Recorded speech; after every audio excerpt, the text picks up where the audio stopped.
할렐루야. 자, 우리 옆에 분 뒤에 분 인사하겠습니다. 당신은 꽃보다 아름답습니다. 네, 꽃보다 아름답습니다. 네, 꽃보다 아름다운 당신 제 옆에 앉아 계시네요. 자, 오늘 말씀 이제 바로 들어갈게요. 자, 이제 사울은 계속해서 다윗을 잡기 위해서 이제 총력을 기울이고 있는 그런 상황이었죠. 그리고 반대로 다윗은 사울을 피해서 계속해서 도망 다니는 그런 상황. 그러니까 쫓고 쫓기는 그런 상황 속에 있는 겁니다. 그런데 이것이 능력 차이가 아니라 신앙의 차이로 봐요. 성경은 이게 능력 차이가 아니라 신앙의 차이로 보고 있다라는 것, 그것을 좀 기억해 놨으면 좋겠어요. 사울은 자기 능력으로 자기 욕망을 채우려고 다윗은 막 쫓아가고, 그런데 다윗은 도리어 신앙의 경건한 신앙의 모습으로 하나님의 뜻을 구하면서 그것을 헤쳐나가는 거죠. 그냥 이렇게 딱 보면은, 겉으로 보면은 다윗이 막 쫓기는 인생 같은데 영적으로 보면 누가 쫓기고 있냐면 사울이 쫓기고 있는 거예요. 요걸 아셔야 돼요. 겉으로 볼 때는 다윗이 막 도망가고 있는 것 같으니까 다윗이 막 불리한 것 같고 망하는 것 같은데 그게 아니라 영적으로 보면 지금 사울이 점점 망하고 있고 하나님께서 점점 다윗을 일으키고 있다는 것, 그걸 보셔야 되는 거죠. 그래서 이건 능력의 차이가 아니라 무슨 차이라고요? 신앙의 차이로 봐야 된다. 자, 그런데 다윗은 이제 힘들고 어려운 방법을 선택해요. 왜냐하면 멀리 보이고 돌아가는 길을 선택하는 것 같아요. 왜냐하면 사울의 방법이 빠르거든요. 그러면 왜 그러냐면 걸림돌 그냥 제거해버리면 되니까. 내가 가지고 있는 힘과 지혜가 능력이 있으니까 그냥 이걸로 다윗 같은 사람들 그냥 죽이면 걸림돌을 그냥 제거하면 내가 쫙쫙 올라갈 수 있으니까 그렇게 생각하는 거죠. 그런데 다윗을 사용하신 하나님 방법은 그런 방법이 아니라 멀어 보여요. 아직도 멀었어요. 지금 사무엘상 26장까지 왔는데 아직도 왕이 아니잖아요. 그죠? 그러니까 계속해서 돌고 도는 그런 모습을 보여지지만, 그런데 여러분, 생명을 살리는 길은 이처럼 한 번에 그냥 단번에 그렇게 끝나는 것이 아니라 길고 긴 여정 속에서 하나님의 사람이 세워지고 만들어지는 거예요. 교회도 마찬가지예요.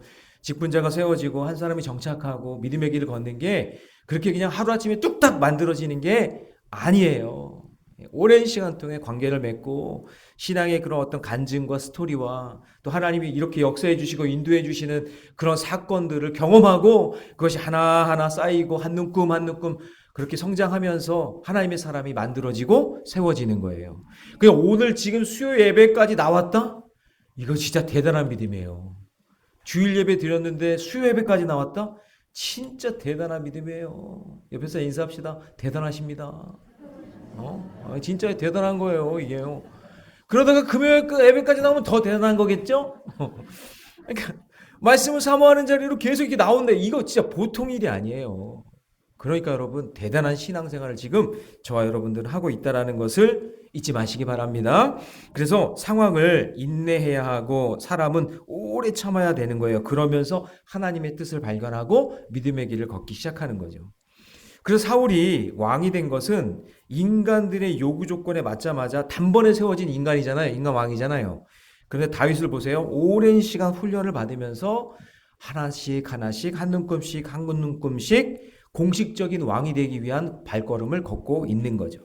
그래서 오랜 시간에 거쳐서 왕이 되는 수업을 통과해야 하기 때문에 그래서 여러분 따라해 봅시다. 속도보다 방향이 중요하다. 그래서 방향이 중요한 거예요. 사울 왕은 그냥 급하게 그냥 빠르게 왕이 됐어요. 속도로 그냥 붕 해가지고 왕이 됐는데 다윗은 그렇게 빠르지가 않잖아요. 막 돌아가는 것 같잖아요. 그런데 신앙의 방향성으로 레슨을 통해서 하나하나 배워가면서 왕의 자리로 가고 있다. 그래서 하나님을 의지하고 천천히 한 눈금씩 말씀과 기도로 순종하며 걷다 보면 성장해 있는 것을 보게 되는 거예요. 할렐루야. 그래서 벌써 지금 창세기부터 시작했는데 사무엘상까지 왔잖아요. 이제 구약이 끝날 날이 얼마 안 남았어요. 언젠가는 끝나게 돼요. 여러분 살아생전에 마치기를 주님의 이름으로 축복합니다. 자, 이제 그런 마음으로 이게 하나님의 역사는 이런 거구나. 한 눈금 한 눈금 천천히 천천히. 자, 1절 말씀을 그런 마음으로 같이 읽습니다. 시작. 10사람이 기브아에 와서 사울에게 말하여 이르되 다윗이 광야 앞 아길라산에 숨지 아니하였나이까 하매. 자, 또 다윗이 숨어 있다라는 첩보가 사울 왕에게 전해집니다. 그러니까 다윗이 어디 가서 숨었다 그러면은 누가 이렇게 탁 그냥 고발하는 사람이 있었던 거예요. 여기 10이라는 이 지명이 유다 땅이에요. 유다 지파 땅. 그러니까 다윗도 유다 사람이잖아요. 그러니까 보세요. 같은 지파 사람인데 다윗의 현상금을 노리고 다윗을 고발하면 그 사울 왕에게 한 자리 차지할 줄 알고 같은 동네 사람인데 고소하는 거예요. 저기 하는 거예요. 고발하는 거예요. 늘 적은 가까이에 있어요. 적과의 동침이란 말이 있잖아요. 늘 힘들게 하는 사람은 내 주변에 있는 거거든요. 자, 그 다음에 2절 3절을 같이 한번 읽습니다. 2절 3절 시작. 사울이 일어나 십광야에서 다윗을 찾으려고 이스라엘에게 선택한 사람 3,000명과 함께 십광야로 내려가서 사울이 광야 앞 하길라 산길가에 진지니라. 다윗이 광야에 있더니 사울이 자기를 따라 광야로 돌아옴을 알고. 자, 여기서 사울은 모든 일을 이렇게 하는 데 있어서 하나님의 일하심, 하나님의 섭리를 모르니까 그냥 자기 노력으로 또 3,000명 모은 거예요. 3,000명을 또 모아요. 그래가지고 또 자기 열심으로 일을 하는 거예요. 그러니까 여러분, 이 연약한 인간적인 왕의 모습을 보는 거예요. 자기 힘으로 어떻게 할 수 없으니까 그냥 수적으로 막 동원해가지고는 해보려고 3,000명을 또 소집해요.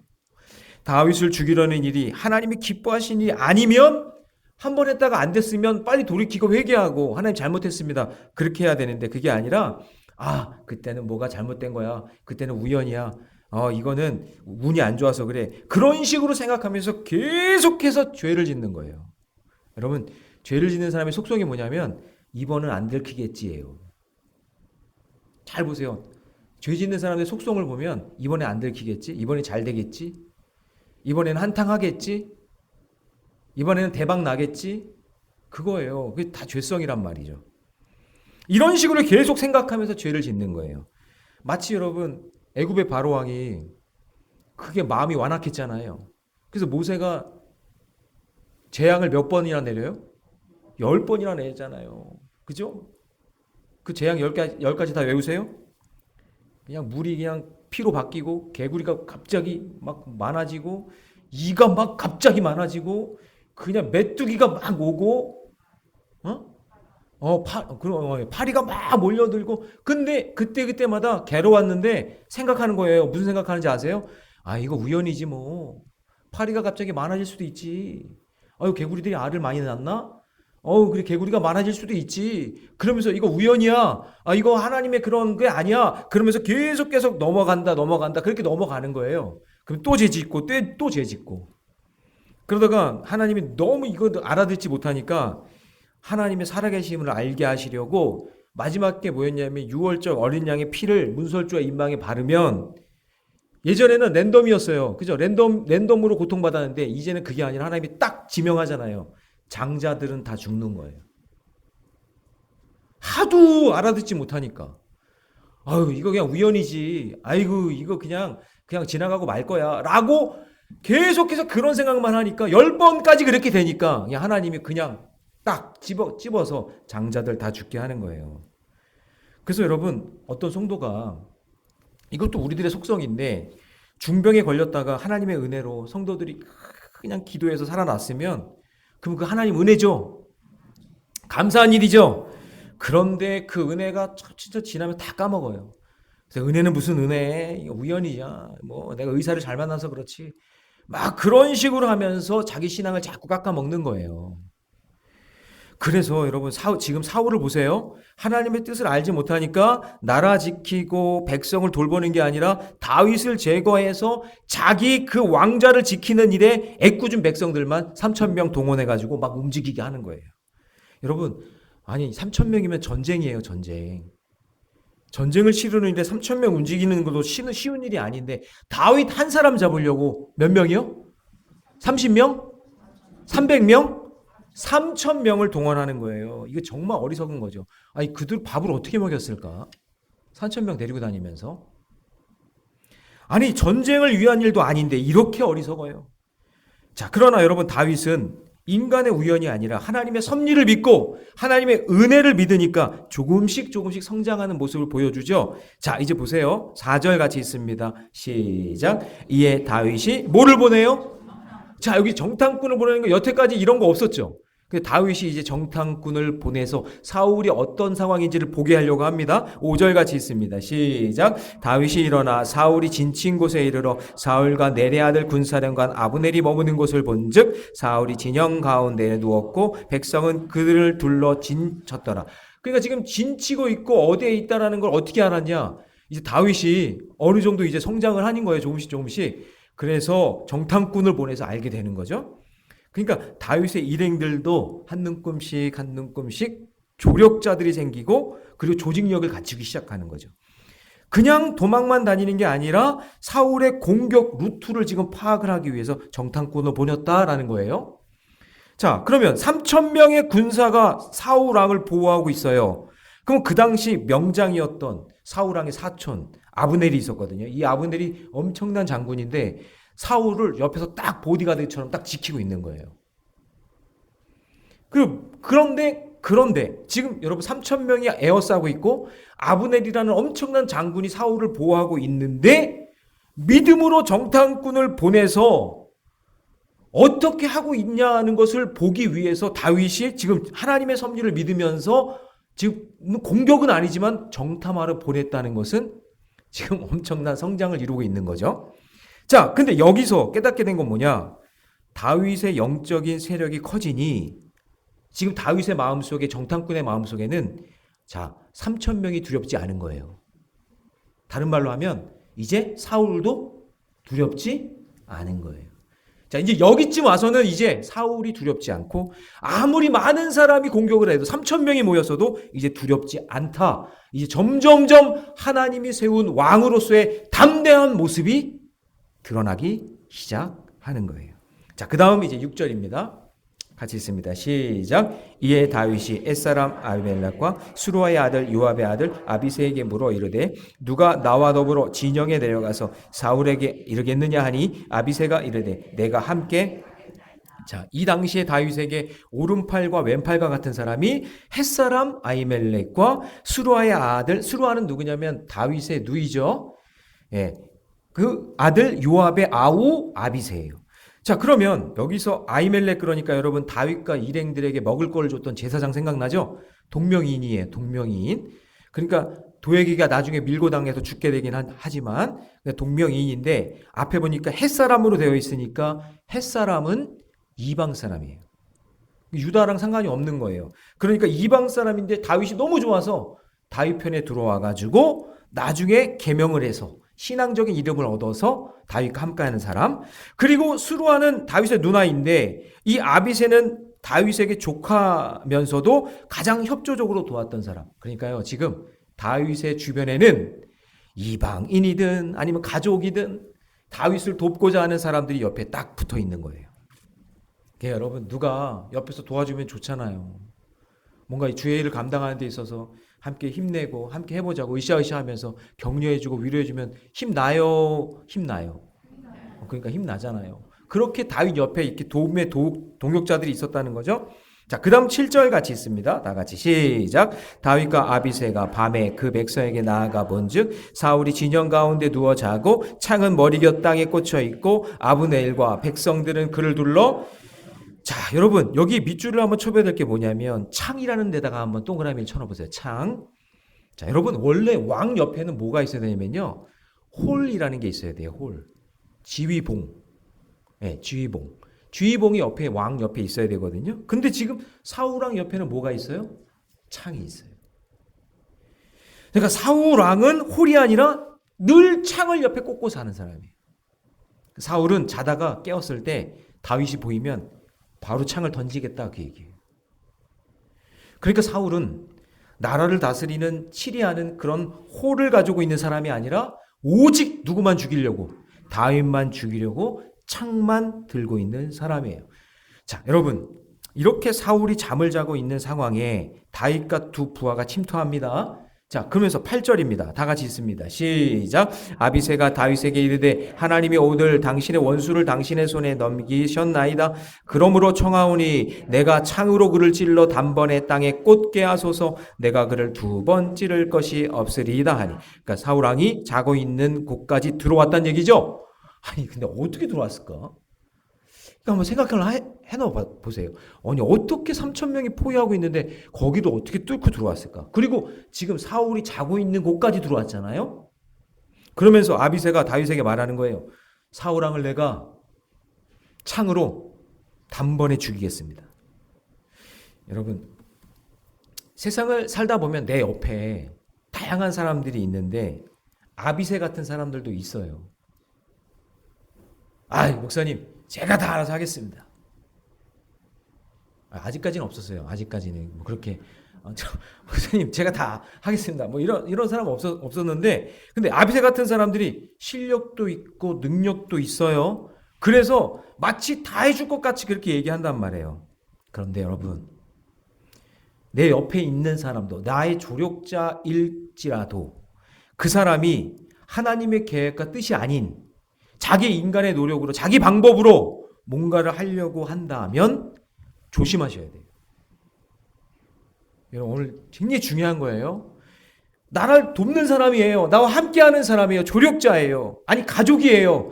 그런데 조카니까. 그런데 그 사람일지라도 그 사람이 하나님의 뜻과 하나님의 계획과 상관없이 자기가 다 알아서 하겠다 라고 하면서 창을 들고 죽이겠다라고 자기가 앞장서서 얘기하는 거, 여러분 그거 조심하셔야 돼요.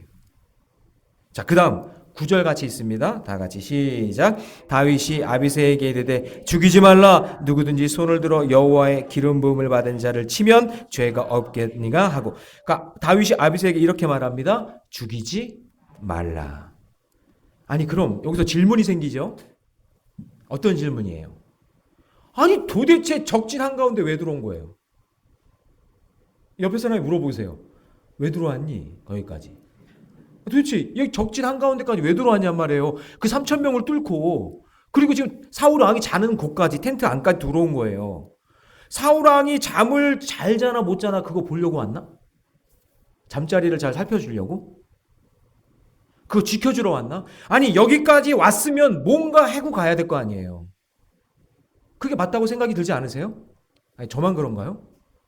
아니 못하러 여기까지 들어와요. 3,000명을 뚫고 들어와가지고 지금 사울이 자고 있는 곳까지. 자, 그런데 다윗이 여기서 지난번 똑같이 이렇게 이야기합니다. 자, 9절 같이 있습니다. 9절 뒷부분에 누구든지 손을 들어 여호와의 기름 부음 받은 자를 치면 죄가 없겠느냐. 그러니까 사실 사울 왕을 미워하는 마음은 아비새보다 다윗이 더 크겠죠. 그러나 다윗은 하나님의 기름 부음을 받은 자를 죽이는 것은 내가 하나님이 되겠다는 것이, 내가 교만해지고 내가 하나님보다 더 높아지겠다라는 그것을 알고 있기 때문에 사울을 죽이지 않겠다고 한 것이죠. 게다가 기름 부음을 받은 사람을 죽이면, 제가 지난 시간에도 얘기했지만 다윗 자신도 기름을 부어서 왕이 됐으니 기름 부은 사람 죽여도 되네? 그러니까 다윗도 위험해질 수 있는 거죠. 그래서 여러분, 다윗의 혈통에서 거룩한 씨가 나온다는 하나님의 언약이 이루어지려면 여호와의 기름 부음을 받은 자를 죽이면 돼요, 안 돼요? 안 되는 거예요. 안 되는 거예요. 그렇게 하면 다윗도 위험해지기 때문에 할 수가 없는 거예요. 자, 그래서 그 비슷한 상황이 25장에 있었잖아요. 변을 보기 위해서 굴 속에 들어온 사울 왕이 변을 보러 왔는데 변을 당할 뻔했죠. 그래서 죽이지 않고 살려주잖아요. 그럼 25장과 26장의 차이점이 있어요. 자, 요거는 이제 보셔야 돼요. 자, 25장에서는 사울이 찾아온 것으로서 사울이 스스로 들어왔죠. 내가 노력하지 않았는데 간접적으로 하나님이 죽일 기회를 주시는 것처럼 보이잖아요. 근데 그게 마귀의 속임수예요. 하나님이 저 사람을 죽일 수 있는 기회를 주셨다라고 생각을 하는 것이 일반적인 사람이지만 그 순간에도 죽이지 않아야 되는 게 하나님의 뜻이잖아요. 그러니까 사울이 자기 발로 찾아온 그런 간접적인 기회가 들어왔을 때도 여러분 그 순간에 기도하면서 선택을 잘 하셔야 돼요. 그 다음에 26장에서는 오늘 본문이죠. 다윗이 직접 찾아갔죠. 3,000명을 뚫고 들어갔죠. 그리고 사울이 자고 있는 아브넬이 지키고 있는 그곳에 들어갔잖아요. 직접. 직접적인 기회를 얻을 때라도 내가 여기까지 왔는데, 내가 여기까지 다 해놨는데, 지금 단칼에 죽이면 되는데 라고 하는 그런 교만하게 그것을 처리하면 된다 안 된다? 안 돼요. 간접적이든 직접적이든 하나님의 말씀의 원칙은 변함이 없다라는 것을 이야기하고 있는 거예요. 근데 그것을 다윗은 깨닫고 있는 거예요. 자, 그 다음에 이제 10절입니다. 10절을 같이 읽습니다. 나가 시작. 다윗이 또 이르되 여호와께서 살아계심을 두고 맹세하노니 여호와께서 그를 치시리니 혹은 죽은 날이 이르거나 혹은 전쟁에 나가서 망하리라. 하나님이 세우셨으니 정리하시는 분도 누구다? 하나님이 정리하신다. 그러니까 이건 간접적이든 직접적이든 모든 것은 다 하나님의 손에 달려있고 하나님의 뜻대로 이루어진다. 나는 무엇하냐? 하나님 말씀하시면 순종하면 되는 거겠죠. 자, 이것이 여러분 너무 중요하니까 11절에서 다시 한번 반복합니다. 11절 같이 시작. 내가 손을 들어 여호와의 기름 부음을 받은 자를 치는 것을 여호와께서 금하시나니 너는 그의 머리 곁에 있는 창과 물병만 가지고 가자 하고, 그러면서 창과 물병만을 가지고 가서 사울 당신을 내가 죽일 수 있었지만 죽이지 않고 증거품만 가지고 갑니다. 이렇게 얘기한 거죠. 그런데 신학자들은 이 창과 죽음을 상징하는 게 뭐냐면, 자, 창은 죽음을 상징하고 물병은 생명을 상징하는 거예요. 그러니까 죽음과 생명을 가지고 왔다는 얘기죠. 사울 곁에 있는 창과 물병을 가져왔다는 얘기는 사울에 있는 죽음과 생명을 가지고 왔기 때문에 당신의 생명과 당신의 죽음은 누구 손에 있다는 거예요? 하나님 손에 있다는 것을 가르쳐 주는 거죠. 우리 첫 번째 25장에서는 어떤 거였어요? 사울의 옷자락만 칼로 잘랐죠? 그거는 어떤 의미였다고 그랬죠? 왕권이 이제 당신은 끝났고 이제 다윗에게로 넘어왔다라는 것을 이야기하는 거고, 이 물병과 이 창은 뭐냐면 죽음과 생명이 하나님께 있는데 그 하나님께서 이제 걷어가실 때가 왔다라는 것을 보여주시려고, 가르쳐 주시려고 이 사건을 이루어가는 거예요. 자, 그러면 여기서 또 질문이 생기죠? 아니, 사울 왕의 본진이 이렇게 쉽게 뚫린다면 도대체 사울의 군대는 뭐하고 있었던 걸까? 이런 생각이 들잖아요.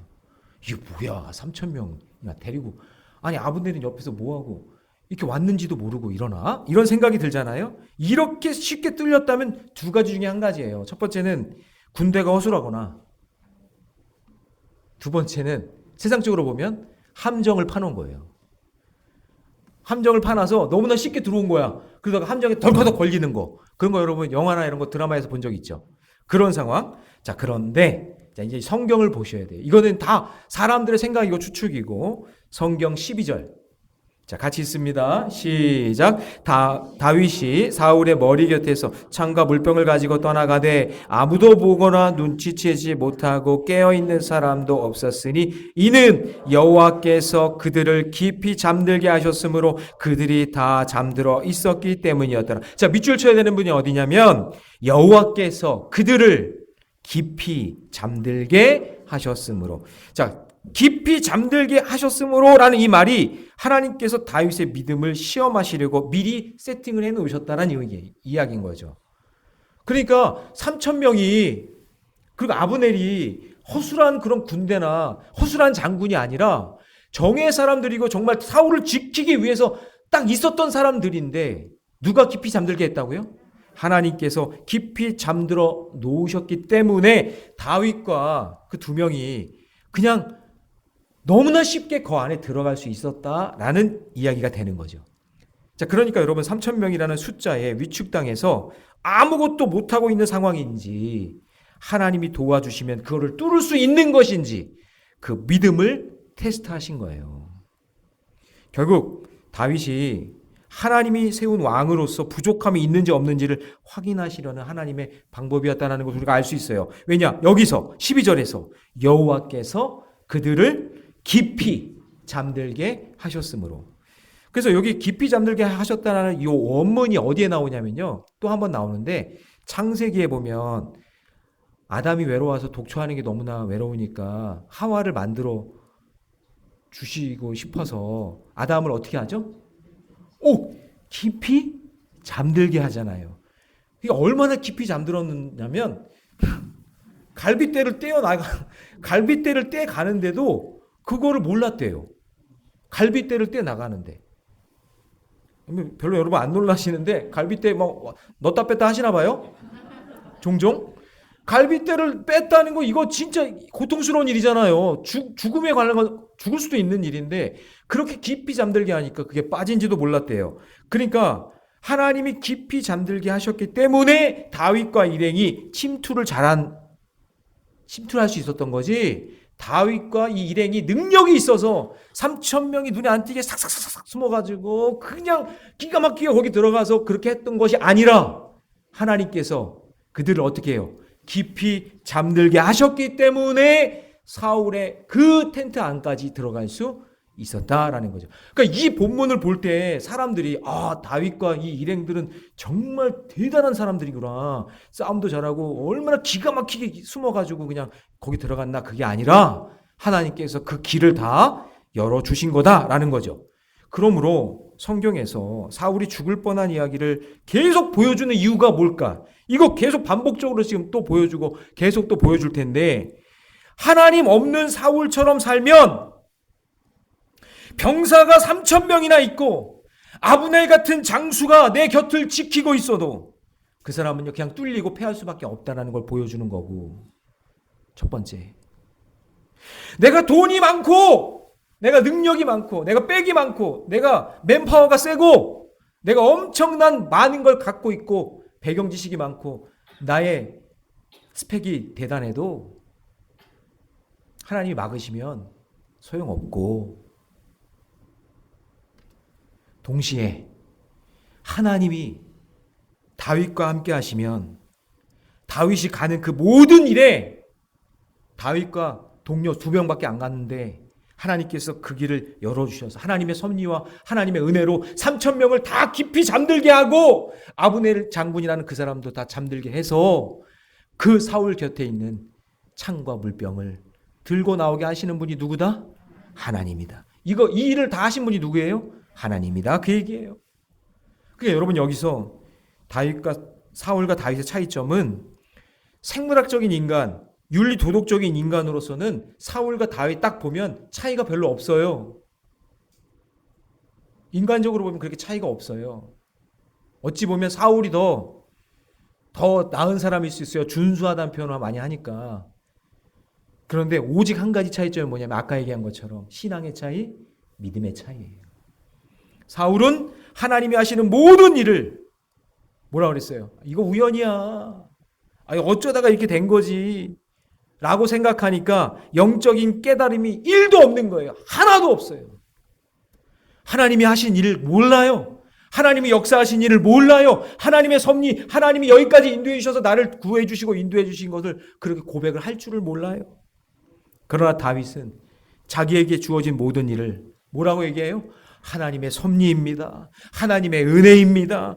그걸 믿기 때문에 3,000명이 있어도 두렵지 않고 들어가니까 하나님께서 그냥 그 사람들을 재워주시는 거예요. 할렐루야. 여러분 이 세상을 보면 사울과 다윗이 섞여 있어요. 제가 저희 가족 중에 누구라고는 얘기 안 하겠지만 하여튼 아이들을 그렇게 투자 많이 하고 공부를 많이 시켜가지고는 하여튼 엄청나게 잘 이렇게 해서 막 멀리 있는데도 서울까지 학원 보내가지고 막 세팅을 다 해서 아이 잘 하려고 또 비교 대상이 저희 집이니까 친척이니까 또 저희 집이 비교 대상이에요. 그러면서 뭐 대학 수준도 굉장히 높은 데로 이렇게 생각을 해가지고는 다 자기 머리로 다 자기 생각으로. 그러니까 이게 뭐예요? 이거 내가 생각하고 내가 계획한 대로 다 되겠지. 이렇게 생각을 하면서 다 계획을 해놨는데 이번에 입시 딱 이제 가니까 다 안 되는 거야. 다.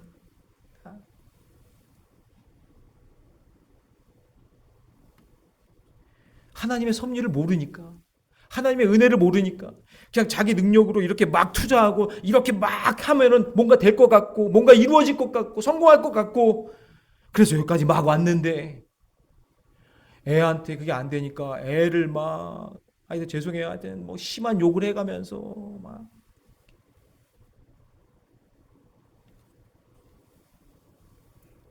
여러분 이 세상에요. 사울과 다윗이 우리 성도들 가운데도 믿는 사람들 계속 섞여 있어요. 사람 눈에는 사울이 강하고 능력 있는 것처럼 보이죠. 3,000명 끌고 다니고 자기 앞에 맨파워 아브네 같은 사람이 내 옆에 있으니까 아주 자기가 잘 될 것 같고 성공할 것 같이 그렇게 살죠. 그런데 그 안에 하나님의 섭리하심이 없으면 그냥 뚫리는 인생이 되는 거예요. 그냥 뚫리는 인생. 그런데 그 안에 약하고 어리석고 미련해도 하나님의 섭리를 인정하고 하나님을 의지하려고 하고 하나님의 은혜를 구하고 살아가는 인생은 자기의 인생의 세상의 방법이 아니라 신앙의 방법, 믿음의 방법으로 살아가려고 애쓰는 사람은 하나님께서 힘도 없어 보이지만 가진 것도 없어 보이는데 그 안에 살아계신 하나님이 함께 계시면 3,000명이 막고 있어도 뚫고 들어가고 아무리 강한 사람이 막고 있어도 하나님께서 잠재우셔서 하나님의 일을 이루어 주실 줄 믿습니다. 여러분 세상의 승리는 상대방의 가슴에 창을 꽂아서 너를 이제 끝났어. 내가 이겼어. 라고 그렇게 외치지만 그러나 믿음의 승리를 구하는 사람은 어떠한 유리한 순간에도 자기 공로로 세우지 않고 하나님이 하실 겁니다. 하나님이 이루어 주실 겁니다. 하나님이 하셨습니다. 라고 이야기하면서 모든 영광을 하나님께 돌리며 주님을 바라보는 사람이 하나님이 사용하시는 사람이에요. 그래서 여러분 진정한 믿음은 내가 한 방으로 이길 수 있다는 상황에서도요. 그것을 견뎌내고 더 큰 그림을 보는 사람인 줄로 믿습니다. 그래서 다윗은 사울을 죽이지 않았지만 실제적으로는 옷을 베었기 때문에 왕권을 얻은 거고 이미. 그리고 창과 물병을 가지고 오면서 죽음과 생명의 권한이 하나님께 있음을 선포하면서 너는 이제 끝났어 라고 죽이지 않았지만 너는 이미 끝났어 라고 선포하는 거예요. 그게. 만약에 다윗이 칼로 사울을 죽였다면 보세요. 원수를 죽인 것이 아니라 그 원수가 죄가 되어서 내 안에 계속 사는 거예요. 그렇죠? 죄졌잖아요. 그러나 하나님께 내 원수를 맡기고 하나님께서 가장 좋은 방법으로 원수를 해결해 주실 것을 믿고 하나님께 맡기니까 하나님이 다윗을 계속해서 세워주시면서 한 눈금 한 눈금씩 성장시켜 주시는 줄 믿습니다. 여러분 예수님이 예루살렘에 들어오실 때 이스라엘 백성들이 외쳤죠. 뭐라고 외쳤죠? 우리 성가대 이름이 호산나, 호산나, 호산나, 다윗의 자손이요. 막 그러면서 호산나, 호산나 막 그렇게 외쳤죠. 주의 이름으로 오시는 이여, 우리를 구원하소서, 우리를 구원하소서. 그 내용 속에 뭐가 있었냐면요. 그 말 속에는 저 로마의 압제에서 우리를 자유케 해주시고 저들을 다 쳐부숴 주시고 우리의 왕이 되어 주옵소서라고 하는 그런 마음이 거기 안에 담겨져 있는 거예요. 그런 말은 없지만 그걸 기대한 거예요. 이 사람들이 예수님이 예루살렘으로 들어오실 때. 근데 여러분 예수님은 로마 정권을 무너뜨렸어요? 아니에요. 빌라도 총독 죽여버렸어요? 아니에요. 하나님의 방법, 하나님의 섭리는 뭐예요? 십자가의 죽으심으로 모든 인류를 구원하시는 게 하나님의 방법이에요. 그게 살리시는 방법이에요. 그러니까 오늘날 우리도 여러분 살아가면서 수많은 사람들을 만나고 수많은 일들을 선택할 거예요. 근데 우리의 본성은 하나님의 섭리와 은혜가 없이 그냥 그 우연이지 뭐 운이야. 여러분 그런 말 좀 하지 마세요. 운이라고. 어떤 분들 권사님인데도 그거 다 운이에요. 이렇게 얘기하죠. 저한테. 목사님 그거 다 운이에요. 아니 이왕이면 그런 말 하지 말고 하나님이 하셨어요. 이렇게 하면 좋잖아요. 그죠? 옆에 사람과 인사합시다. 하나님이 하셨어요. 네, 하나님이 하신 겁니다. 이렇게 이게 얼마나 은혜가 돼요. 근데 목사님 운이에요. 목사님 운이야 운. 이게 은혜가 안 되잖아요. 그게 아니라 우리는 다 하나님 믿는 사람이니까 하나님이 하신 줄 믿습니다. 하나님께 그걸 모든 걸 고백할 수 있는 사람이 아니겠어요? 그죠? 그래서 여러분 더 중요한 것은 모든 것을 하나님의 섭리와 은혜로 여기면 모든 것을 원수까지도 하나님께 맡길 수 있고 하나님께서 이루어 주시는 놀라운 일들을 보게 될 줄로 믿습니다. 자, 우리 말씀을 정리하면서 우리 로마서 12장 19절 말씀인데요. 우리 한 목소리로 함께 읽습니다. 다 같이 시작. 내 사랑하는 자들아 너희가 친히 원수를 갚지 말고 하나님의 진노하심에 맡기라. 기록되었으되 원수 갚는 것이 내게 있으니 내가 갚으리라고 주께서 말씀하신. 그러니까 내가 원수를 갚는다고 내 안에 화평이 오는 게 아니죠. 원수는 영적으로 나를 계속 따라오게 되어 있어요. 그러나 하나님께 내 원수를 맡기면 하나님께서 그 원수를 갚아주실 줄 믿습니다. 그러면서 진정한 평안이 나에게 임하게 되는 거죠. 여러분, 내 안에 끌어오는 모든 복수와 안갚음 내려놓으세요. 제가 1월 한 달 계속해서 설교를 하는 내용이 복수하지 말아라, 복수하지 말아라. 이거 뭔가 하나님의 뜻이 있는 것 같아요. 여러분 혹시 복수하고 싶거나 안갚음이 있는 거 내려놓으세요. 하나님이 하셔야 될 일이니까. 여러분이 하지 마세요. 여러분이 하려다가 도리어 여러분이 다치고 여러분이 엉망이 되는 거예요. 이 땅에 진정한 평화의 왕으로 오신 살아계신 그 예수님, 그 예수님께 맡기고 살아가시기를 주님의 이름으로 축원합니다.